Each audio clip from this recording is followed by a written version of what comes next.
My office, once a sacred space for creativity and peace, had become a closet. Boxes of unwanted items, children's toys, and seasonal clothing piled up along the walls. I was trying to squeeze into my chair, pushing aside another box of Christmas decorations when I stumbled and banged my knee. Pain shot through my body. At 78, every fall felt like the last. Clifford, what are you rattling about? The voice of Gwendolyn, my only daughter, cut through the silence of the house. Nothing. I just dropped a book, I lied, rubbing my knee. A book. It was ironic. All my books had long ago been packed up and sent to the attic as dust collectors. Gwendolyn thought they were spoiling the interior of my house. I slowly straightened up, leaning on my cane, another reminder of the inexorability of time. An old birch cane polished by years of use, once a gift from my late wife Elizabeth. She had died 5 years ago, and since then my world had slowly shrunk like shagreen skin. From downstairs came the smell of roasting meat. Wednesday is the day Gwendolyn cooks her signature roast beef. I sighed. Another family dinner, another evening of humiliation and condescending glances. I'm Clifford Knightley, a retired electrical engineer who worked for 37 years at the local power plant. I once designed systems that powered half of Iowa City. Now, I could barely manage my own kitchen. As I descended the stairs, I froze in the dining room doorway. Gwendolyn fussed around the table, arranging plates. Her husband, Percy, my son-in-law, sat staring at a clipboard.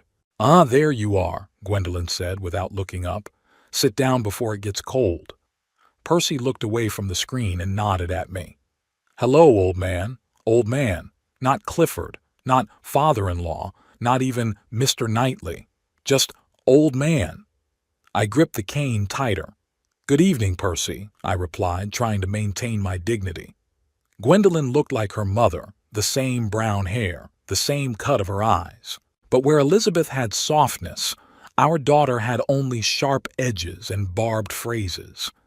In her 45, she looked at me as an inevitable burden she'd inherited with the house. Only the house still belonged to me. "I heard you rattling around up there," Gwendolyn said as she put the food on. "You should be more careful. At your age, a fractured femoral neck is practically a death sentence." "I was just looking for my gardening notes," I replied. "I wanted to check when it was best to plant dahlias." Percy snorted, not looking up from his clipboard. "What dahlias? We've decided to convert the backyard into a barbecue area. Did you forget?" "No, I didn't forget. It's just that no one asked me. The garden Elizabeth and I had spent 30 years creating was going to give way to a fancy seating area with a grill the size of a small car. I thought maybe we'd at least keep the flower bed," I said quietly. Gwendolyn glanced over at her husband. "Dad, we've already discussed this. The garden requires too much care, and you are not at that age. Besides," she looked meaningfully at Percy, "the new layout will raise the value of the house." That's what it is. The value of the house. My house, the one I'd paid off for 30 years, working overtime and denying myself a lot of things. "Yeah, sure," I lowered my gaze to my plate. "You know, Cliff," Percy finally put the clipboard down, "I talked to a realtor yesterday. He said that if you fix the house up, it'll go up 30%. And if you do some remodeling—" "Percy works for a construction company, Dad," Gwendolyn put in, as if I could forget what her husband had been doing for the past 15 years. "He knows what he's talking about."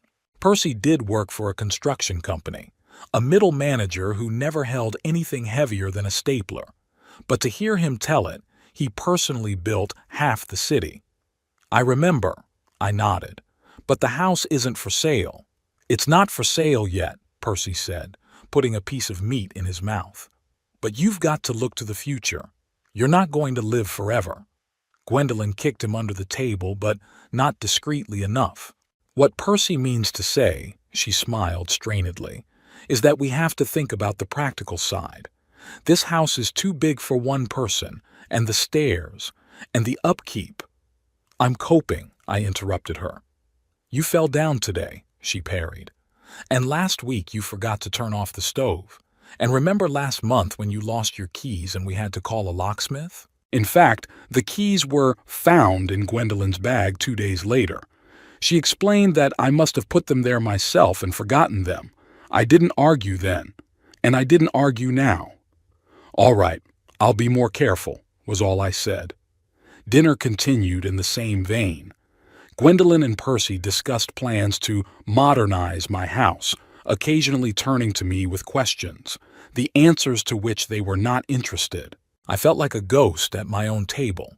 When Gwendolyn began to clear the plates, I offered to help. No need, Dad. She gently but insistently took the dishes from me. Last time you broke Mom's cup, remember? I remembered. It was Elizabeth's favorite cup with lavender flowers painted on it. I kept it like the apple of my eye, and then it just slipped out of my hands as if it was time to join its owner. I will be careful, I insisted. Clifford, Percy intervened, why don't you go watch TV? I think they're showing that old movie you like tonight, about the war or something. I didn't remember ever mentioning a love of war movies, but Percy seemed to have decided that all old people were obligated to like war movies. All right, I rose slowly, leaning on my cane. The living room, like the study, had long since ceased to be my territory. Instead of the comfortable old couch, there was now a fancy leather monstrosity that I was afraid to lounge on, lest I leave a mark. My old TV gave way to a huge plasma panel that seemed to take up half the wall. I sat down in the chair that was graciously left to me and turned on the TV. The sound was set so quietly that I could barely make out the words. The remote control, as usual, had disappeared to an unknown destination. Gwendolyn and Percy's voices came from the kitchen. They weren't trying very hard to keep their voices down. Something has to be done, Gwendolyn said. He is becoming more and more absent-minded. Yesterday I found his wallet in the refrigerator. Lies. I never put a wallet in the refrigerator. But who would believe an old man against the word of a caring daughter? Maybe it's time to think about a nursing home, Percy suggested. There are some good options in the suburbs. Do you have any idea how much it costs? Gwendolyn objected. Besides, he'll never agree. You don't have to ask his consent. You can get a guardianship if you can prove that he is incapacitated. I got cold feet. Incapacitated? Me, who ran a department at a power plant until I was 65, who fixed all the electrical work in this house myself, who still does crossword puzzles faster than those two put together. I don't know, Percy. It's too... Gwendolyn stammered. He is, after all, my father. Your father, who's sitting on a valuable asset. Think about it, Gwen. This house is in an upscale neighborhood. If we sell it and buy something smaller for the old man, it'll make a decent difference. We could finally renovate our apartment or even buy something bigger. So that's what this is about. Money. It's always money. Maybe you're right, Gwendolyn's voice sounded thoughtful. But let's just take a closer look for now. If he continues to, forget things, confuse, then we'll act. Whatever you say, dear. But don't take too long. Who knows, maybe he'll decide to bequeath it all to some nurse or church. They laughed like it was a great joke. I turned off the TV and got up slowly. My throat was lumpy and my hands were shaking, but not from old age, from anger. I'm going to my room, I announced, glancing into the kitchen. Gwendolyn and Percy flinched as if they'd seen a ghost. Of course, Papa, Gwendolyn said quickly. Do you need help getting up? No, thank you. I tried to make my voice sound normal. I'm not that helpless yet. No one's saying you're helpless, Percy said with a strained smile. It's just that at your age, you have to be careful. At my age, Percy, I looked him straight in the eye, you start to appreciate sincerity. Good night. I walked slowly up the stairs, feeling their eyes on me. Each step was difficult, but not because of physical weakness. Betrayal always weighs heavily on my shoulders. In my room, the only place in the house that still bore traces of my life with Elizabeth. I sat on the bed and looked at the photograph on the bedside table. Elizabeth was smiling at me from a black and white photo taken when I was young. Her eyes radiated warmth and understanding. "What do I do, Liz?" I whispered, touching the frame with trembling fingers. "Our girl, she's changed." Gwendolyn had always been a difficult child, stubborn, with a temper. But Elizabeth knew how to approach her. After her death, something broke between us, or maybe it just revealed what was always hidden beneath the surface. I opened the nightstand drawer and pulled out an old notebook. Flipping through it, I found the number I needed and, after a moment's hesitation, dialed it on my cell phone. 3 beeps, and a familiar voice answered. Hubert Ramsey speaking. "Hubert, it's Clifford. Clifford Knightley." Cliff? Bloody hell, it's been a long time. There was genuine surprise and joy in the voice of an old friend. "How are you, old boy?" "I've been better," I said honestly. "Listen, are you still working with real estate?" "Well, I've been officially retired for 3 years, but I still have my license and I do a couple of deals a year to keep me busy. Why, did you finally decide to sell your mansion?" I took a deep breath. "No, I mean, not yet. But I need some advice, professional and friendly at the same time." "I'm all ears." Hubert's voice turned serious. I told him about the situation, trying to be objective, although everything was boiling inside. About how Gwendolyn and Percy were slowly taking over my house. About their plans for my property. About the overheard conversation. "Bastards," was all Hubert said when I was done. "I'm sorry, Cliff, but there's no other way to put it." "I don't know what to do," I admitted. "This is my home, but they're just squeezing me out of it. And Gwendolyn, my daughter, how can I—" "Stop," Hubert interrupted me. "First, the fact that she is your daughter does not give her the right to treat you as an incapacitated old man. Secondly, the house belongs to you, period. Are the papers in order?" "Yes, of course. You have a will, made after Elizabeth's death. All Gwendolyn, of course. Maybe it's time to reconsider?" There was a hint in Hubert's voice. "I don't know. It seems a bit much." "Listen, Cliff," Hubert sighed. "I understand your feelings, but sometimes you have to get tough. They're planning to incapacitate you, for God's sake. You have to defend yourself." He was right, but the thought of confronting his own daughter was unbearable.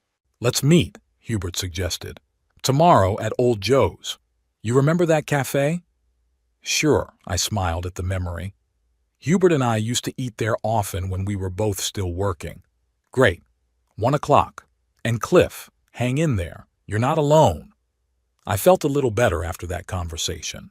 At least I had an ally. I stashed my phone and notebook back in the drawer and lay down without undressing. Sleep wouldn't come. In my head, the fragments of the overheard conversation were spinning, interspersed with memories of what Gwendolyn was as a child. A curious little girl with pigtails who loved it when I rode her on my shoulders. Where did that girl disappear to? And when had her place been taken by this cold, calculating woman willing to put her own father in a nursing home for money? I turned on my side and closed my eyes. Tomorrow I would act. The morning was chilly. The dull light of the fall day shone through the thin curtains. I struggled to open my eyes and looked at my watch. It was 8:30. I'd never slept that long before, but as I got older, my body demanded more rest. With a grunt, I got out of bed. Sleep brought only physical rest, but not peace of mind. All evening I was haunted by thoughts of Gwendolyn and Percy's conversation. The incapacity, guardianship, nursing home, words that should never come out of a loving daughter's mouth. I dressed slowly, trying to ignore the pain in my joints. Years of working at the power plant hadn't gone unnoticed. The constant temperature swings, the heavy tools, the night shifts. It all left marks on my body, but I never complained. I did what a man was supposed to do, provide for my family. After washing my face and brushing my teeth, I looked closely at my reflection. Deep wrinkles furrowed my face. My hair was almost completely gray, but my eyes were still the same, clear and attentive. There was no hint of the senile dementia my daughter had so conveniently attributed to me. I went downstairs, holding on to the railing. The house was quiet. Gwendolyn and Percy usually left early. She worked in accounting for a large insurance company. He worked for his construction firm. They'd leave me notes on the refrigerator, as if I were a child incapable of memorizing the simplest things. Dad, food is in containers. Microwave 2 minutes. Don't forget to take your meds at lunch. We'll be back by 6. I wrinkled my nose. I used to leave notes like that for Gwendolyn myself when she was a teenager. The circle had closed, except I wasn't a helpless child. Making myself a strong cup of tea, one of the few pleasures still within my grasp, I settled down at the kitchen table and unfolded the newspaper. Gwendolyn and Percy preferred news apps on their phones, but I loved the feel of the paper under my fingers, an old habit I refused to let go of. As I flipped through the pages, I suddenly realized I was barely noticing the headlines. My thoughts returned again and again to my upcoming meeting with Hubert. What would he say? What advice would he give? And most importantly, would I have the resolve to follow it? The clock struck 10. The meeting was 3 hours away. I decided to do something useful to distract myself. There were boxes of things in the basement that I'd been meaning to sort through for a long time. Maybe today would be a good day to do it. Walking down the narrow stairs, I turned on the light. The basement had always been my territory. Gwendolyn rarely came down here for fear of spiders and damp. This was where I kept tools, spare parts, old photo albums, and other treasures of the past. I pulled up a box labeled Photo 90s. Inside were albums carefully signed by Elizabeth's hand. She was always organized, my Liz. Unlike me, who scattered things everywhere, she created order. Opening one of the albums, I saw the three of us, myself, Elizabeth, and little Gwendolyn, on a picnic by the lake. I was holding my daughter on my shoulders, and she was laughing with her head tilted back. Her little hands clutched my hair tightly. Elizabeth looked at us lovingly, her eyes shining with happiness. It was the summer of '94. Gwendolyn had turned 14 and had not yet entered that rebellious phase that began a year later. She was simply our daughter, loving and beloved. Turning the pages, it was like I was traveling through time. Here was Gwendolyn graduating from high school. Here she was going to college. Here she was introducing us to Percy, then a shy young man with ambition but without the swagger that came later. And here's our last family photo with Elizabeth. Christmas 2018, 3 months before she died. She was already sick, but she tried not to show it. Thin, pale, but still beautiful. My Liz. After she died, everything changed. At first, Gwendolyn came every weekend, helping with chores, bringing food. I appreciated it, even though I said I could do it myself. Then the visits became more frequent. She started staying overnight, then 2 days. Percy would join her. "Papa, we're worried about you," she'd say. "You shouldn't live alone in such a big house." I resisted, saying I was coping, that I was used to being alone, but she was persistent. "At least for a while, until you recover from your mom's death." And so, unbeknownst to myself, they moved in. At first with the bare minimum of stuff, for a couple weeks, as Gwendolyn said. Then they brought more, then more. And 6 months later their apartment was rented out and my house became their home. I closed the album and set it aside. Bitterness came to my throat. How could I have been so blind? How could I have let them manipulate me, taking advantage of my grief and loneliness? The clock on my old wristwatch read 11:30. It was time to get ready to meet Hubert. I carefully put the albums back in the box and went upstairs. In the hallway, I put on my old coat, the one Gwendolyn had suggested I throw away, calling it junk. For me, it was a part of life, a symbol of stability.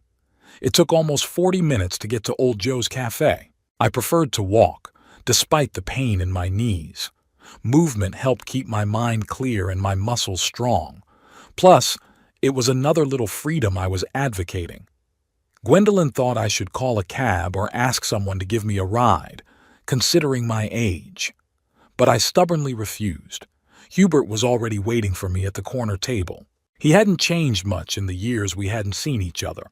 The same bald head framed by a wreath of gray hair, the same shrewd eyes behind his glasses. Just a few more wrinkles and a slouching back. "Cliff." He rose to meet me, extending his hand. "Damn good to see you, old boy." We exchanged a firm handshake. I saw in his eyes what I felt myself, the joy of meeting him and the bitterness of letting the years separate us. "You look well, Hugh," I said, sitting down opposite him. "You lie and don't blush," he grinned. "But thank you. You're doing well, too." The waitress came over, a young girl with a friendly smile. We ordered coffee and sandwiches. When she left, Hubert leaned over to me. "So, tell me more. What's going on in your house?" And I did. About how Gwendolyn and Percy gradually filled my house with their things, their habits, their rules, how they began to decide for me what I should eat, when I should sleep, what medicine to take, how they remodeled the living room, throwing out the furniture Elizabeth and I had chosen together, how they planned to destroy the garden and turn it into a barbecue area. And yesterday I overheard them talking about getting me a guardianship and putting me in a nursing home, I finished. They want to sell the house and take the money for themselves. Hubert listened in silence, nodding occasionally. When I finished, he stared at his cup for a long time as if searching for answers. "You know, Cliff," he said at last, "I've seen it happen more than once. When you work in real estate, you come across all sorts of family stories. Often they're not pretty." "What do I do, Hugh?" I asked. "She's my daughter. She's my only child. I can't just throw her out?" Hubert finished for me. "Maybe you can't, but you can and you must protect yourself and your property." He sipped his coffee and continued. "First, revise your will immediately. Include charities, friends, anyone, but don't leave everything to Gwendolyn. Second, go to the doctor and get a certificate that you are fully capable. Thirdly," he hesitated. "Third, think about selling the house." "Sell it?" I was stunned. "But that's exactly what they want." "Not exactly," Hubert shook his head. "They want you to be declared incompetent, and they want the house to go to them. If you sell the house yourself, the money is yours. You can buy yourself an apartment or a small house and put the rest in the bank or invest it. And most importantly, they would lose control over you." I thought about it. His words made sense. The house that had once been a source of joy had become a battlefield. Maybe I should have retreated to win the war. "I have to think about it," I said. "This is too serious a decision." "Of course," Hubert nodded. "But don't think about it too long. From what you've told me, they've already begun to act." We finished our lunch discussing more pleasant topics, people we knew, news of the city, memories of the past. But thoughts of home kept me going. As we said goodbye, Hubert shook my hand firmly. "Hang in there, Cliff, and remember, you're not alone. Call me anytime." I nodded, feeling a lump in my throat. At my age, true friendship was especially valuable. The drive home seemed longer. My legs didn't carry me as briskly as they had in the morning. Or maybe it was the weight of my thoughts that was slowing me down. As I approached the house, I noticed an unfamiliar van in the driveway. It had a sign on the side that read, "Anderson Repairs." My heart clenched uneasily. What else were Gwendolyn and Percy up to? The front door was unlocked. There was noise from inside. Voices, the clatter of hammers, the whirring of drills. I walked in and froze on the threshold. The living room was in chaos. Two workers in overalls were dismantling the fireplace, the same marble fireplace that had been the pride of the house since it was built in 1960. Gwendolyn was standing nearby, pointing something out to them on a clipboard. What's going on here?" My voice sounded louder than I intended. Gwendolyn turned around. On her face flashed an expression like guilt, but it was quickly replaced by the usual mask of concern. "Papa, you're back. I thought you'll be at your friend longer." "What's going on, Gwendolyn?" I repeated, ignoring her question. "We started the renovation." She came up to me, as if afraid that I might fall. "Remember, we talked about it? The fireplace is outdated. It's unsafe. Besides, an electric one would be much more practical." We didn't talk about any repairs. I could feel the anger rising in me. And we certainly hadn't talked about replacing the fireplace. "Of course we did, Daddy." Her voice was soft, soothing, as if she were addressing a cranky child. "Last week, at dinner, Percy showed you a catalog with electric fireplaces, and you said it was a good idea. That's a lie. Pure lies. I would never agree to replace the fireplace where Elizabeth and I spent so many evenings, where Gwendolyn opened presents every Christmas." "That's not true," I said firmly. "I never agreed to it." The workers looked at each other awkwardly, clearly embarrassed by the family scene. "Maybe we should take a break," one of them suggested. "No, go on," Gwendolyn waved her hand. "Dad, let's talk in the kitchen." She took me under the elbow and gently but insistently led me toward the kitchen. I let her do it, not wanting to make a scene in front of strangers. As soon as we were alone, I released my hand. "Gwendolyn, I did not give permission for repairs. It's my house, and I don't want anything changed without my consent." "Dad," she sighed, "we discussed it. You just forgot. It's happening more and more often, and that's why Percy and I are so worried." "I haven't forgotten anything." I tried to speak calmly, but I could feel my voice shaking. "You're lying to me, Gwendolyn. Why?" On her face appeared an expression of insulted innocence. "How can you say that? I care for you. Percy and I do everything to make you comfortable and safe." "Comfortable?" I grinned bitterly. "You've thrown away my furniture, packed away my books, repainted the walls in colors I can't stand. You're destroying everything that reminds me of the life we lived with your mother. And now you're tearing down the fireplace, the last thing left untouched." "Dad, you're being dramatic." Gwendolyn shook her head. "We're just modernizing the house. It's outdated, like many things in it." "Like me, right?" I asked quietly. She flinched as if I had hit her. "What kind of nonsense is that? You're my father, I love you. So much so that you plan to send me to a nursing home?" I wasn't going to beat around the bush. Gwendolyn turned pale. "What? Where did you—" "I heard your conversation with Percy last night," I admitted. "All heard, Gwendolyn.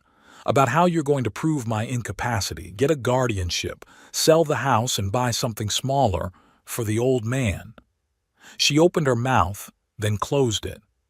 Different emotions fought on her face: shame, anger, confusion. "You misunderstood," she finally said.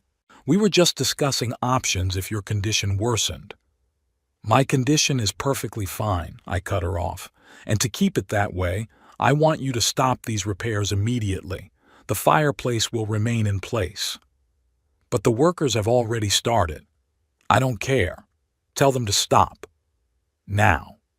Gwendolyn looked at me with such astonishment as if I suddenly spoke in an unfamiliar language. In all the years since Elizabeth's death, I have never confronted her so openly. "Daddy, you're upset." She tried to take my hand again. "Let you take your medicine, get some rest, and then we'll talk it over with Percy tonight." I pulled away. "I'm not upset, Gwendolyn. I'm angry and disappointed. And I don't need medication. I'm sane and sane. Now go and stop these people before they destroy my fireplace for good." Something in my voice made her obey. She walked out of the kitchen, casting one last perplexed look at me. I heard her tell the workers to stop dismantling and gather their tools. I sat down at the kitchen table, feeling my heart pounding. It had been a long time since I'd felt such anger and such determination. Hubert was right. It was time to act. It was time to defend myself and my home. even if it meant going against my own daughter. I pulled out of my pocket the business card Hubert had given me before we parted. A phone number was written on the back with a note. Lawyer friend of mine, good specialist in family law and wills. I'll call him tomorrow. And tonight, I'm going to watch the workmen get out of my house and leave the fireplace alone. It will be a small but important victory. The morning began with a noise. I awoke to the sound of a drill digging into the wall. My heart raced. Had they really taken up the fireplace again? After last night's incident, I hoped Gwendolyn would at least pause before continuing with her destructive plans. I hurriedly dressed, trying to ignore the pain in my joints. My body had grown accustomed to the discomfort over 78 years of life, but today every movement was particularly difficult. When I came down the stairs, I found not 2 but 4 workers in the living room. They were scurrying back and forth, removing furniture, tearing down wallpaper, removing curtain rods. My house had become a construction site. Gwendolyn stood in the middle of the chaos with a clipboard in her hands, pointing at something on the screen to one of the workers. She was so absorbed that she didn't notice me until I was right next to her. "What's going on here?" My voice sounded unexpectedly loud even for myself. Gwendolyn turned around. On her face flashed irritation, quickly replaced by a strained smile. "Good morning, Dad.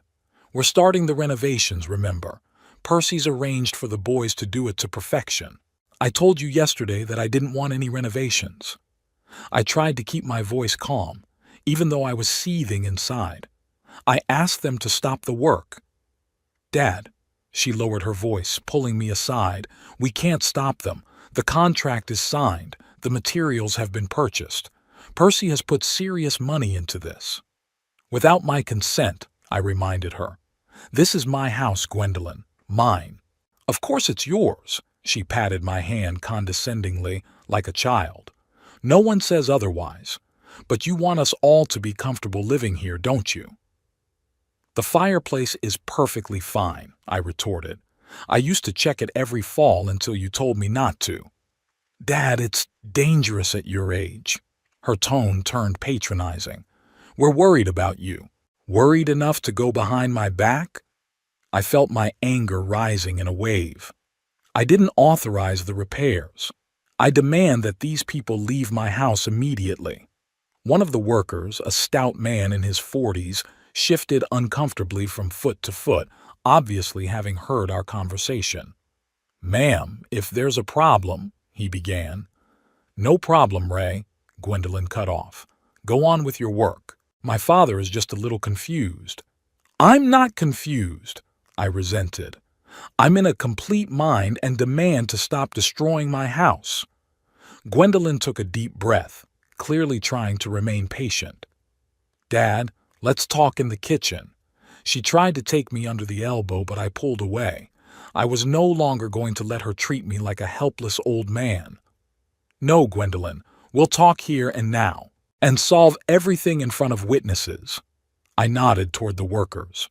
On her face ran a shadow of anxiety. Public clarification of relations was not in her plans. "Okay," she nodded to the workers. "Guys, take a break for 15 minutes." They left the room with obvious relief, leaving us alone among the tools and construction debris. "Dad," Gwendolyn crossed her arms over her chest, "I understand that you're upset. Change is always scary, especially at your age. It's not about change or my age." I looked her straight in the eye. "It's about respect. You and Percy don't respect me, my desires, my property." "That's ridiculous." She rolled her eyes. "We're doing everything for your good." "I talked to a lawyer last night," I said, watching her reaction. Gwendolyn froze. "What kind of lawyer?"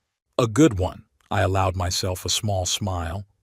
"He explained my rights to me. This house belongs to me, and I can evict anyone who lives here without my consent." We continued to argue. She insisted on the repairs. I demanded that they be stopped. When Percy returned, the atmosphere was even more heated. "Clifford," Percy said softly, but there was calculation in his eyes. Let's discuss this quietly. Let's sit down and have some tea. I don't want tea, I said. I want you to stop the repairs and recall the workers, and then we'll have a serious talk about your living here. Our living arrangements? He gave a look of surprise. Clifford, this is your home. Who can argue? But we're your family. We've been living together for 3 years. 3 years, during which you methodically pushed me out of my own life. I released my hand from the grip of Gwendolyn. I tolerated long enough. Enough. I headed for the phone, determined to call not only a lawyer but also the police if necessary. "Dad, stop!" shouted Gwendolyn. "If you do this, there will be no turning back." I turned around. "There's no turning back now, Gwendolyn. You and Percy have crossed the line." Percy stepped forward, his face contorted with anger.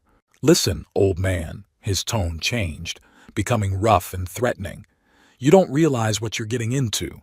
We're not going to let you screw this up." I revealed their plans to make me incapacitated, put me in a nursing home, sell the house. They tried to deny it, but it was too late. I demanded they move out within a month. "I hate you," shouted Gwendolyn. "You've always been like this, selfish, stubborn, ungrateful." I decided to stop this pointless argument and go to Hubert. When I headed for the door, Gwendolyn blocked my way. "Where are you going?" She raised her voice. "Don't you dare leave when I'm talking to you." "Gwendolyn," I looked at her with regret. "You can't tell me what to do in my own house." "It's not just your house anymore," she shouted. "We've lived here for 3 years. We have rights." I moved toward the door. Gwendolyn grabbed my arm with unexpected strength. "Stop!" Her voice broke into a shriek. "Go away, or I'll call the police." There was silence in the room. All 3 of us froze, realizing the absurdity of the situation. The daughter was threatening to call the police on her father in his own house. I slowly released my hand from her grip. "Call them," I said calmly, feeling oddly relieved. "It will be interesting to explain to them why you're kicking out the homeowner." Gwendolyn faltered, realizing her mistake. Her eyes darted between Percy and me, looking for support. "Daddy, I didn't mean it," she tried to correct herself. "I'm just upset." "No, Gwendolyn," I smiled, feeling truly free for the first time in a long time. "That's exactly what you meant. And you know what? You're right. I really should go." I turned and walked out of the house, leaving them standing in confusion in the middle of the trashed living room. It was fresh and quiet outside. I took a deep breath of the fall air, feeling my head clear. Instead of the expected bitterness and resentment, I felt a strange peacefulness. It was as if the heavy weight I'd been carrying for years had finally fallen from my shoulders. I pulled out my cell phone and dialed Hubert's number. "Cliff?" His voice sounded concerned. "What's wrong?" "You were right, Hugh," I said. "About the house. I want to sell it."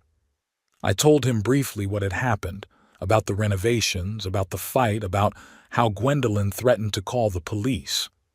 "Are you sure?" In his voice was heard doubt. "This is a serious step." "Absolutely sure." My voice was firm. "I can't live there anymore. There are too many unpleasant memories now. And I don't want to fight with my own daughter for every inch of space." "All right," Hubert said quietly. "If you're sure, I'll help. I have some potential buyers who have long been interested in houses in your neighborhood." "Great." I felt a surge of determination. "But there is one condition. Gwendolyn and Percy must not know about the sale until everything is ready." We agreed to meet in an hour at his office. I rented a room in a small hotel near the city center and moved there the same day, taking only the most necessary things and documents. Gwendolyn called several times, but I didn't answer. Hubert worked with remarkable efficiency. The very next day, the house was appraised and put on the market. The price was fair, even a little below market value. I wanted to sell quickly. 2 days later, the first interested buyer showed up. 4 days later, 3 more. I chose an offer from a middle-aged couple who were willing to pay full cash and close the deal as soon as possible. On the 5th day, I received a call from Gwendolyn's lawyer. She demanded an explanation and threatened a lawsuit. My lawyer, the same one Hubert had recommended, assured me that she had no legal grounds to prevent the sale. On the sixth day, we signed the preliminary contract. I felt both relieved and bitter. The house where I had spent most of my life, where I had raised my daughter, where my wife had died, would soon be a stranger. But it was a necessary sacrifice for freedom and peace of mind. On the seventh day, my phone rang. I glanced at the screen. Gwendolyn. I was about to reset it like I had been doing all week, but something stopped me. Maybe it was time to talk? I took the call. Yes, Gwendolyn. Why did you put the house on the market? Her voice shook with restrained rage. I sighed. This question was bound to come out sooner or later. Hello, Gwendolyn, I calmly answered. It's good to hear from you too. Do not play with me, Daddy, she raised her voice. Do you realize what you have done? Do you have any idea how I found out about the sale? From the neighbor. Mrs. Campbell called to see if we were okay because the house was for sale. I was silent, letting her talk. Gwendolyn's anger was predictable, as well as her reaction to my act. All her life she used to think that the world revolves around her, and now this world suddenly went out of control. Do you realize the position you've put me and Percy in? She continued. What are we supposed to tell people? That my own father put me out on the street? And what would you call it, Gwendolyn? I finally interrupted her. When a daughter shouts to her father, go away or I'll call the police in his own home. There was silence in the tube. I could almost physically feel how Gwendolyn was picking up words, trying to get out of an uncomfortable situation. Dad, her voice softened. I was upset and did not control myself. You know that I would never— Don't go on, I interrupted gently. We both know you would, and that you've been planning to get rid of me for a long time, just in a different way. What nonsense, she said indignantly. If you mean that conversation with Percy, you've got it all wrong. We were just discussing options. Options to declare me incompetent and put me in a nursing home, I finished for her. Options to sell my house and keep the money. I understood everything correctly, Gwendolyn. There was silence again, then a deep sigh. Dad, listen. Her tone became businesslike. Let's not rehash the past. What you're doing now is crazy. You can't just sell the house where we live. I can, I said calmly. And I'm doing it. The house belongs to me, and I have every right to use it. But we're your family. There was a note of desperation in her voice. You can't throw us out on the street. I'm not throwing you out on the street, Gwendolyn, I said. You'll have plenty of time to find a new place to live. The deal closes in 2 weeks. 2 weeks? She almost screamed. You're crazy. We can't find a suitable place to live in 2 weeks. You have rent money, I reminded her, and you both work. I'm sure you can manage. What about all our stuff? Furniture? The appliances? Most of the furniture belongs to me, I said. But I don't mind you taking what you bought yourself, and personal belongings, of course. Gwendolyn breathed heavily into the tube. I imagined her clutching the phone, her face red with anger and helplessness. All her life she'd been used to getting what she wanted. Now she was facing rejection, and she didn't know how to react. Why are you doing this? She finally asked quietly. To punish me? For what? I sighed. It was a question I had expected, but it still hurt. Did she really not understand? I'm not punishing you, Gwendolyn, I said softly. I'm protecting myself. After you treated me as an intruder in my own home, I realized that we can no longer live together. You're entitled to your life and your space, and so do I. But why sell the house? She wouldn't let it go. We could find a compromise, share the space, set rules. We tried, I reminded her. 3 years we tried. And where did it get us? To the fact that you threatened to call the police on me. No, Gwendolyn, this house has become a bone of contention. It is better to get rid of it once and for all. And what will you do? In her voice appeared skeptical notes. Where are you going to go? To a nursing home? I smiled, though she couldn't see it. No, I'm not going to a nursing home. I have a better plan. What plan? Her tone became suspicious. I'll sell the house and spend the money on myself, I said bluntly. I'll buy a small apartment, maybe take a trip. I've always wanted to see the Grand Canyon. You… what? Gwendolyn seemed to be at a loss for words. You're going to waste money on some whims? It's not whims, Gwendolyn. My voice became firmer. This is my life, my old age, which I intend to live with dignity and by my own rules. But you were going to leave the house to me. She did not hide her indignation. It's always been so. You said so yourself. Plans change, I said calmly, especially when you find out that your daughter is planning to put you in a nursing home to get your property. That's not true, she exclaimed. You've got it all wrong. I got it right, I said firmly. And I've made a decision. The house will be sold. The money will be used for my living, and you and Percy will find a new place to live. There was a long pause. I heard Gwendolyn whisper something. Apparently, Percy was near and gave her advice. Dad, her voice suddenly became soft, almost ingratiating. Let's meet and talk like adults. I understand that you're upset and I'm sorry for what happened. But we're a family. We should be solving problems together, not making hasty moves. I smiled. Now she was trying to manipulate me by appealing to family values. How quickly she switched from threats to pleas. I don't mind meeting, Gwendolyn, I said, but my decision will not change. Just hear us out, her voice trembled. Please, for the sake of everything between us. I sighed. Part of me wanted to refuse, knowing this was just another attempt at pressure. But the other part, the part that still remembered the little girl with the pigtails, who used to get so excited when I'd come home from work, couldn't say no. Okay, I agreed. Let's meet, but not at home. Anywhere, she quickly agreed. In a cafe? In the park? Old Joe's, I suggested. Tomorrow afternoon at 2 o'clock.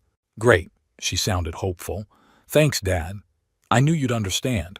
I didn't try to dissuade her. Let her think she can change my mind. It's easier for everyone. See you tomorrow, Gwendolyn, I said and disconnected. I put the phone on the bedside table and rubbed my temples. The conversation had exhausted me more than I had expected, but I felt no regret. For the first time in a long time, I was acting decisively, protecting myself and my interests. The phone rang again. This time it was Hubert. Cliff. Hi. His voice sounded cheerful. There's news. The buyers have signed all the preliminary documents. They're ready to close the deal within 2 weeks, just like we planned. Great, I was relieved. Thank you, Hugh. You're a true friend. You're welcome, he chuckled.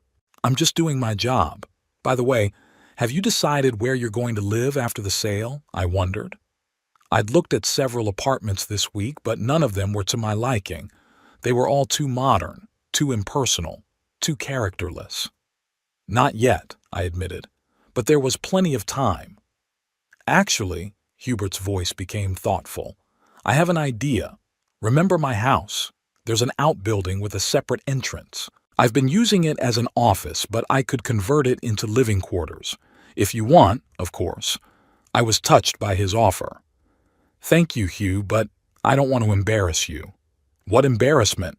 He snorted. The house is big, the grounds too. We'd be out of each other's way. And sometimes we could have dinner together, reminisce about our youth. Think about it. I'll think about it, I promised. By the way, I just talked to Gwendolyn. She already knows about the sale. And how did she react? In Hubert's voice was heard concern.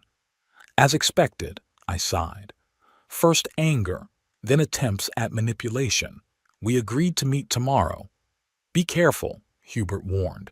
She might try to pressure you. I know, I nodded, though he couldn't see it. But I won't change my mind. We talked a little more about the details of the deal, then said goodbye. I lay on the bed, staring at the ceiling. Thoughts were swirling in my head, giving me no rest. What will I tell Gwendolyn tomorrow? How will I explain my deed? Will she ever realize that I do not do it out of revenge, but for my own salvation? With these thoughts, I quietly fell asleep. The morning was overcast. Heavy clouds hung over the city, promising rain. I dressed carefully, choosing my best tweed jacket and the tie Elizabeth had once given me.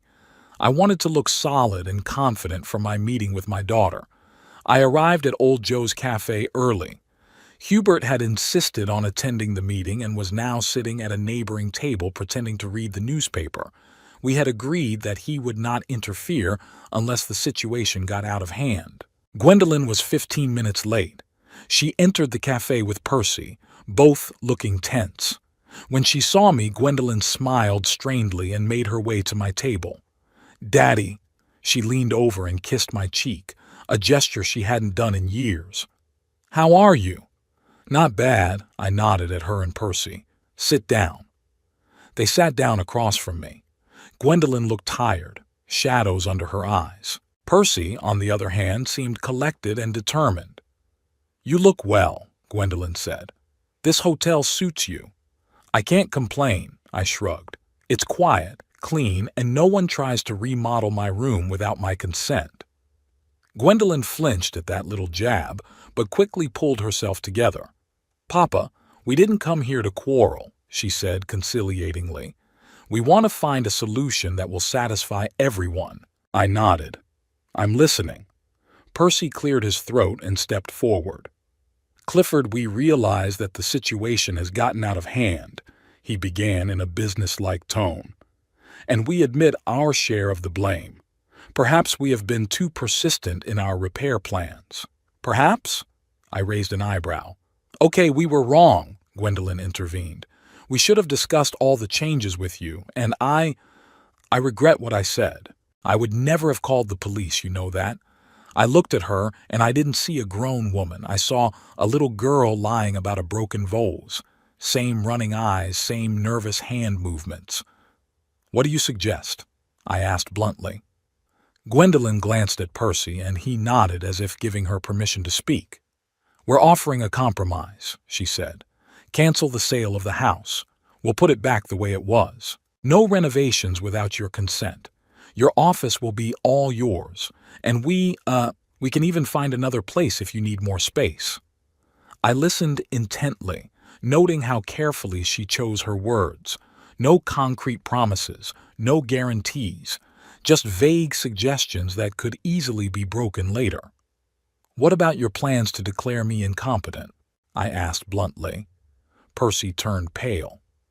"Clifford, that was just a theoretical discussion," he began to justify himself. "We would never—" "Don't lie to me," I interrupted him firmly. "I heard your conversation. You've already consulted a lawyer on the matter. You've looked into the prices of nursing homes." Gwendolyn threw a furious glance at Percy, as if accusing him of leaking information. "Dad," her voice trembled, "we did discuss various options, but only because we were worried about you. You've become forgetful. You get confused sometimes." "I'm in full sanity, Gwendolyn," I cut off, "and perfectly remember everything that happened in recent years. How you gradually pushed me to the periphery of my own life. How you decided for me what to eat, what to wear, when to sleep, throwing away my things and calling them junk." "We just wanted to help," she mumbled, lowering her eyes. "No, you wanted to control," I countered. "And when you realized I wasn't going to obey completely, you decided to get rid of me legally." Percy sighed and leaned back in his chair. "All right, Clifford," he said tiredly. "Suppose you're right. We were wrong. But selling the house is too drastic, don't you think?" "I do," I agreed. "But I don't see any other way out." "Of course, there is another way," exclaimed Gwendolyn. "We can fix everything. Give you complete freedom in the house. Set clear boundaries. Maybe even make some kind of contract." "A treaty?" I chuckled. "Between father and daughter? That's what we've come to." Gwendolyn flared up. "I just want to find a solution." Her voice trembled. "Daddy, please don't do this. That house, my whole life is in there. All the memories of Mom, of my childhood." That you cared so much about when you threw out Mom's stuff and repainted the walls? I asked quietly. She lowered her eyes. I was wrong, she admitted in a whisper. I'm sorry. I stared at her and felt conflicting emotions struggling inside. Part of me wanted to forgive, to believe in her remorse. But the other part remembered all the humiliation, all the manipulation, all the attempts to control my life. Gwendolyn, I sighed, I don't hold a grudge against you. I really don't. But I can't go back to that house and live with you under the same roof. Too much has been said and done. But we can move out. She grabbed my hand. Couldn't we, Percy? Percy nodded reluctantly, though it was clear from the look on his face that he didn't like the idea. We can, he mumbled, if it's necessary. See? Gwendolyn squeezed my hand. We'll find an apartment. You'll stay in the house alone, like before. Everything will be fine. I shook my head. That's not a solution, Gwendolyn. You'll leave, but the problem will remain. The house will still be a bone of contention. You'll think you're entitled to it. You'll wait until you can come back. No, that won't work. But you can't just sell the house to some strangers, she exclaimed. It's our family home. I'm not selling it to strangers, I said calmly. Gwendolyn and Percy looked at each other.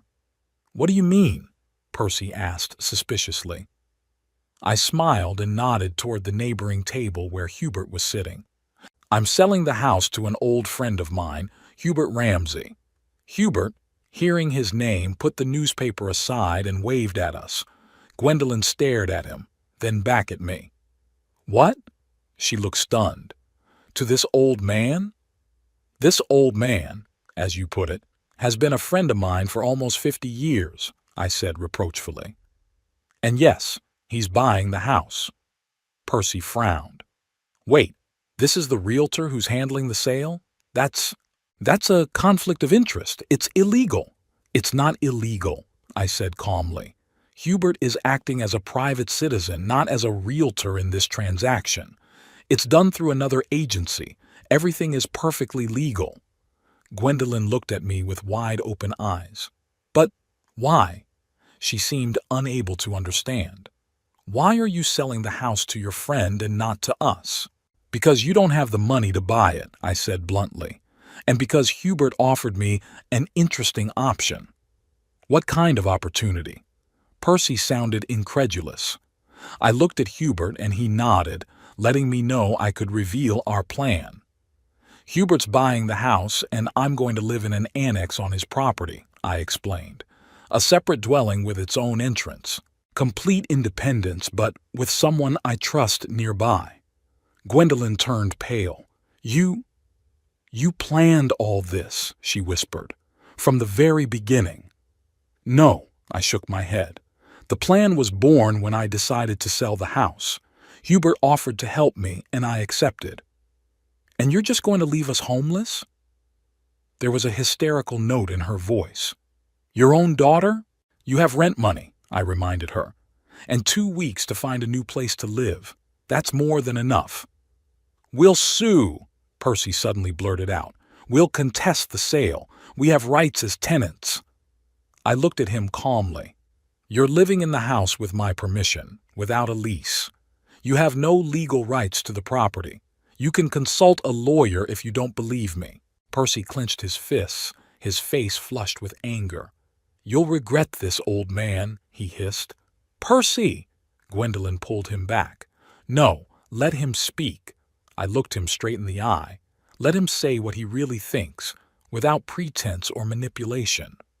Percy opened his mouth, but Gwendolyn put her hand on his shoulder, stopping him. Don't, she said quietly. It's no use. She turned to me, and in her eyes I saw not anger but cold calculation. All right, Daddy, she said with feigned calm. You've made your decision and I respect it. But remember, when you're alone and your friend is tired of taking care of a sick old man, don't come to us for help. Her words were calculated to hurt, and they accomplished their purpose. But I didn't show it. I will never come to you for help, Gwendolyn, I said quietly. You can be sure of that. She stood up, defiantly adjusting her purse. "Come, Percy. We need to look for a new place to live." Her voice oozed venom. "We've only got 2 weeks, remember."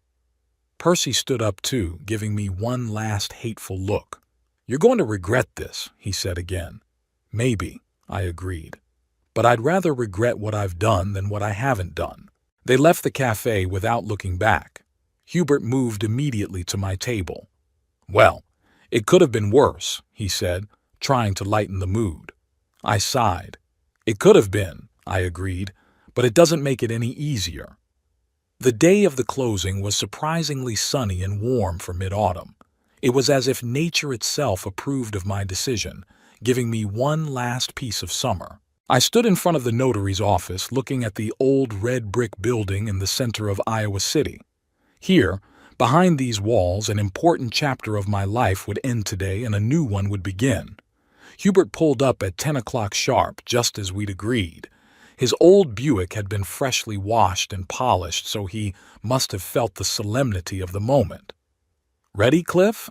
he asked, shaking my hand. I nodded, not trusting my voice. As sure as I was of my decision, parting with the house where most of my life had been spent had mixed feelings. We went up to the second floor, where the lawyer and the notary, a young woman with a serious face and attentive eyes, were waiting for us. On the table were neatly folded documents, the final chord of our transaction. "Mr. Knightley, Mr. Ramsey," the notary greeted us. "All the documents are ready. All that's left is to check them and sign them." I sat down at the table and began to read each page carefully. Despite my trust in Hubert, I wanted to be sure that everything was correct. Years as an engineer had taught me to scrutinize every detail. The contract was impeccably drafted. The house was being sold to Hubert for a fair price, just below market value, but well worth it. A separate clause gave me the right to live in the annex on Hubert's property for 20 years at a token rent of $1 a year. Hubert was responsible for all utilities. "Is everything all right?" he asked, seeing me scrutinize the paperwork. "Yes," I nodded. "Everything is exactly as we agreed." I took the pen and signed each page. With each stroke, I could feel the weight of the past becoming lighter. The house that had become a battlefield would no longer weigh on me. Hubert signed all the papers too and then handed me a check for the full amount of the transaction. "Congratulations on your purchase, Mr. Ramsey," the notary smiled, "and congratulations to you, Mr. Knightley, on a successful sale." We shook hands and the formalities were completed. As I walked out of the office, I took a deep breath of fresh fall air. "How are you feeling, Cliff?" Hubert asked, looking at me carefully. "Strange," I admitted. "Like I'd dropped a heavy backpack I'd been carrying for too long. It's light, but it feels strange." "It'll pass." He patted my shoulder. "Let's go celebrate. I know a great restaurant nearby." Over lunch, we discussed plans for the future. Hubert had already started renovating the annex, turning the former office into a cozy studio apartment. "It will have everything you need," he said enthusiastically. "A separate kitchen, bathroom, bedroom, and most importantly, a separate entrance. You'll be able to come and go as you please without having to answer to anyone." I smiled as I pictured my new place. Small, but my own, without constant monitoring and manipulation. "Sounds wonderful," I said sincerely. "When can I move in?" "I think it will be ready in a week," Hubert said. "In the meantime, you can stay at the hotel, or—" He hesitated. "Do you want to go back to the house for those days?" I shook my head. "No, I'd rather not. Gwendolyn and Percy are still there, and I don't want any unnecessary confrontations." Hubert nodded understandingly. "Speaking of them," he frowned, "I have to talk to them about eviction. Under the terms of the deal, they have a week to vacate the house. Are you sure you can handle it?" I knew how skillfully Gwendolyn could manipulate when she needed something. "Don't worry," Hubert grinned. "I've been selling and buying real estate for 40 years. I can handle one angry couple at a time." I smiled, grateful for his support. Without Hubert, I wouldn't have taken such a drastic step. Thank you, Hugh, I said, raising my glass, for everything. You're welcome, old boy, he said, raising his glass in return. That's what friends are for, to help in times of need. We clinked glasses, and for the first time in a long time I felt that everything was going to be all right. Hubert didn't put off talking to Gwendolyn and Percy. The day after the deal closed, he went to the now his house to formally notify them of the eviction. I offered to go with him, but he insisted he could handle it on his own. That evening he called me to tell me how it went. Well, Cliff, he sounded tired, your daughter knows how to make a scene. What happened? I tensed up. First she tried to convince me I was making a mistake. She said you'd come to your senses and want to come back, and I'd look like someone who'd taken advantage of an old friend's weakness. I sighed. Gwendolyn's typical tactic was to make her opponent feel guilty. And when that didn't work, Hubert continued, she turned to threats, promised to sue, accused me of fraud, even threatened to apply to social services with a statement about your incapacity. And what did you say?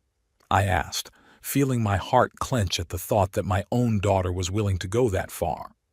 I reminded her that we have a doctor's report on your full capacity, which we had prudently obtained before the deal, and that if she wants to sue, she should remember that I recorded our conversation where she threatens to falsely report you, which is a crime in itself. You actually recorded it. I was surprised. Of course not, Hubert grinned. But she doesn't know that. Anyway, they started packing. I've given them exactly 1 week as we agreed. They should be out of the house by next Friday. Thank you, Hugh. I was grateful that I didn't have to be personally involved in this unpleasant scene. You're welcome, he said. Now the good news is that the renovation of the annex is well underway. The crew has been working without a day off. It'll be ready by next Saturday. I smiled. Soon I would have a new home, small but mine, and most importantly, freedom. The week flew by. I spent it doing things I'd been putting off for too long. I visited the doctor for my annual checkup, updated my closet, even went to a classical music concert at the local theater. For the first time in a long time, I felt in charge of my life. On Friday, Hubert called again. The house is vacant, he informed me. Your daughter and son-in-law moved out this morning, left the keys with the neighbor without even waiting for me. How are they? I couldn't help but ask, despite everything that had happened. Honestly, not so good, Hubert sighed. They were fighting the whole time they were loading the stuff into the car.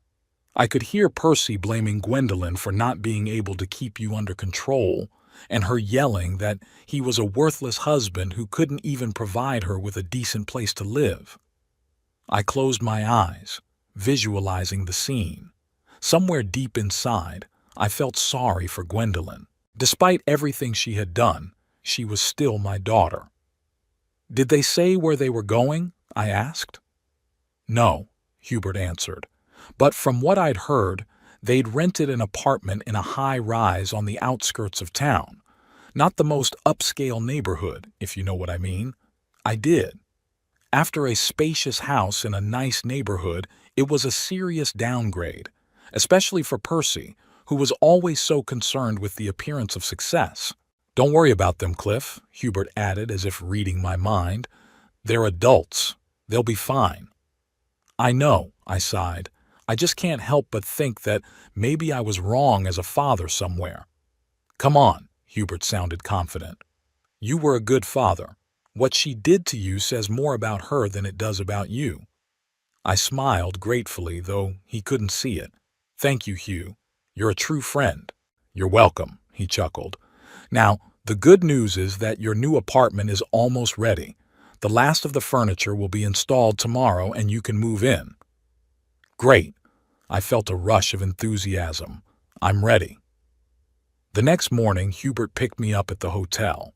I had already gathered my few things, clothes, books, a few photos, and memorabilia, which I managed to take from home before the fight with Gwendolyn. Are you ready to see your new home? Hubert asked, helping me load the suitcases into the car. More than ready, I nodded. The hotel is nice, but I'd like to settle in permanently. Hubert's house was in a quiet neighborhood on the outskirts of Iowa City. It was a one-story ranch-style structure surrounded by a well-kept garden.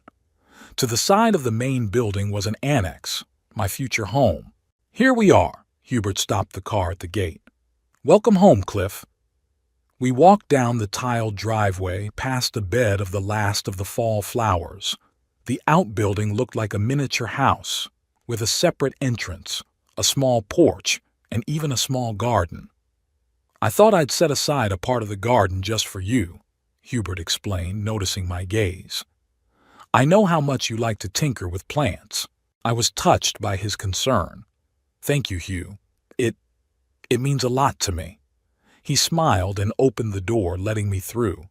Inside, the outhouse was even better than I'd expected. A spacious room divided into zones. A living room with a comfortable sofa and a TV, a kitchenette with new appliances, a sleeping area with a bed and a closet. Everything is compact but functional. Here's the bathroom. Hubert pointed to a door in the corner. Fully equipped, including handrails in the shower. I know you said you didn't need them, but it's best to be safe. I nodded, appreciating his foresight. At my age, safety wasn't an empty word. And over here, he pointed to another door, is a small storage room. You can use it as a study or a workshop. I know you like to make things. I walked around the apartment, studying every corner. Everything had been thought out to the last detail. Even the color scheme, the calm, warm tones I'd always preferred. Do you like it? Hubert asked, watching my reaction. Very much, I answered sincerely. It's perfect, Hugh. Better than I could have dreamed. He glowed with pleasure. I'm glad you like it. Come on, make yourself comfortable. I'll be in the main house if you need me. When Hubert left, I sat down on the couch and looked around. This place was much smaller than my old home, but it gave me the peace and freedom I'd been missing for the last few years. I started unpacking, placing things in the closet and on the shelves. I put Elizabeth's picture on the bedside table just as I had before. Here's the new house, Liz, I said quietly, looking at her smiling face. It's small, but it's ours. Or rather, mine. I spent the rest of the day settling in, getting used to the new space. In the evening, Hubert and I had dinner together at his house, celebrating my housewarming with a bottle of good wine. Here's to a new phase, Hubert raised his glass. To the new stage, I echoed. Gradually, I got into a new rhythm of life. I woke up early, had breakfast in my room, then worked in the small garden Hubert had given me. Sometimes we had lunch together, sometimes we ate at our place. In the evenings, we often played chess or watched old movies, which we both loved. I developed new interests. I signed up for art classes at the local community center, started going to the library, even joined a group of senior citizens who met twice a week to discuss books and current events. Sometimes I thought of Gwendolyn and Percy. Hubert sometimes brought news he'd learned from mutual acquaintances. Their marriage was cracking at the seams. The financial problems caused by the move and the loss of my home only exacerbated long-standing conflicts. 3 months after I moved in, Hubert returned from out of town with unexpected news. Cliff, I saw Gwendolyn, he said, sitting down next to me in the garden where I was pruning roses. I froze. How is she? Not so good, Hubert sighed. She's thin, looks tired. She works at the supermarket as a cashier. Can you imagine? I shook my head. Gwendolyn, who had always been so proud of her job at the prestigious insurance company, was now standing behind the cash register. And Percy? I asked. They broke up, Hubert answered. At least that's what they say. I think he went to Des Moines, got a job there. I nodded silently. Somewhere deep inside, I felt bitter about my daughter's fate. But I also realized that she was reaping the benefits of her own decisions. She asked about you, Hubert added after a pause. I looked up. About what? How you were, where you were living, if you were okay. Hubert shrugged. I said, You're fine. Living in a good place, gardening, taking classes. She nodded and asked nothing more. I went back to pruning roses, thinking about what I'd heard. Maybe, deep down, Gwendolyn was worried about me after all? Or was it just a courtesy, a tribute to propriety? A week later, I received a letter, an ordinary envelope addressed to me without a return address. Inside was a card with a picture of wildflowers and a short note. Dad, I'm sorry about what happened. I hope you're doing well. Gwendolyn. I stared at that card for a long time, not knowing what to feel. Joy that my daughter had found the strength to write after all? Bitterness that it took so much pain and loss for her to realize her mistakes? Or skepticism? Was this another attempt at manipulation? In the end, I put the card in my desk drawer, deciding not to respond just yet. Time would tell if her remorse was sincere. Life went on. The months passed. The seasons changed. My little apartment became a home. I furnished it to my liking, adding bookshelves, pictures that I had painted myself on the course, cozy little things that made the place special. The relationship with Hubert grew stronger and stronger. We didn't interfere with each other, respecting each other's personal space, but were always there when we needed help or just company. It was a true friendship, tested by time and circumstance. A year after I moved in, Hubert suggested I take a trip. Let's go to the Grand Canyon, he said over another game of chess. You always wanted to see it, remember? I remembered. It was a long-time dream that I had put off year after year, first because of work, then because of Elizabeth's illness, then because of the situation with Gwendolyn. And why not? I agreed, feeling a surge of enthusiasm. We deserved it. The trip was unforgettable. The majestic canyon spread out before us was breathtaking. We spent a week traveling around the area, taking pictures, enjoying the beauty of nature. I wished Elizabeth could see it, I said to Hubert as we stood on the observation deck, watching the sunset painting the cliffs golden and purple. She sees, he replied confidently, just not the way we do. I smiled, grateful for those words of comfort. When I got home, I found another letter from Gwendolyn, a longer one this time. She wrote about her life, about how she had divorced Percy, how she was trying to start over, and about thinking a lot about the past, about our family, about her mistakes. I don't apologize, Papa, she wrote. I know what I did is unforgivable. I just want you to know that I realize my mistakes and am working on myself. Maybe someday you'll be able to respect me at least a little bit again. That letter touched me more than I expected. There was no attempt to make excuses or blame anyone else. Just an honest admission of guilt and a desire to change. I decided to respond. I wrote a short but sincere letter telling him about my new life, about my trip to the Grand Canyon, that I held no grudges, even though the wound was not yet fully healed. Thus began our correspondence, rare, cautious, but gradually becoming more open. We didn't meet, it was too early for that. But the letters helped us slowly, step by step, to recover what seemed irretrievably lost. One evening, sitting in my little garden and watching the sunset, I was thinking about the price of freedom and true family values, how strangely life works. I have lost my big house, but gained a true home, a place where I feel safe and at peace. I have severed ties with a daughter who tried to control me, but have begun to rebuild a relationship with a daughter who has finally begun to respect my boundaries. Freedom has a price, sometimes a very high one, but it's worth it, because without freedom one loses oneself, one's dignity, one's essence, and family. Family is not just blood ties, it's respect, care, support. Hubert became my family more than my own daughter because he saw me as a person, not a possession or a burden. And maybe someday Gwendolyn will be a real family too. Not like before. That relationship can never come back. But maybe we can build something new, based on mutual respect and understanding that love does not give the right to own another person.